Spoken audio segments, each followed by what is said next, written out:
Let's dive into this explainer. Docker is absolutely the ultimate fix for those massive development environment headaches.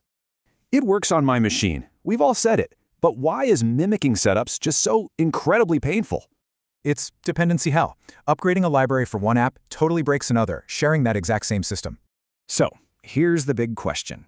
How do we perfectly isolate these apps without relying on clunky virtual machines?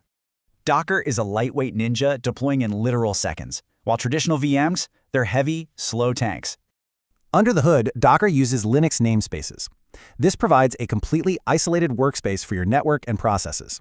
Then there's C groups. This magic feature strictly limits the hardware resources your container is actually allowed to consume. Installation is a breeze. Mac and Linux are straightforward, while Windows seamlessly hides a tiny Linux VM.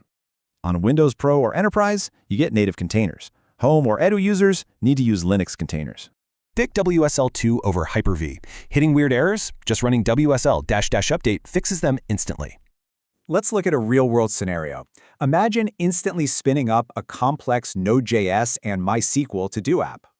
Here's the absolute magic command that transforms a nightmare setup into pure automated bliss. Docker Compose up. Within 10 seconds, Docker pulls the images, creates the networks, sets up database volumes, and launches it all. Your app runs flawlessly on localhost with zero databases or runtimes actually installed on your personal machine.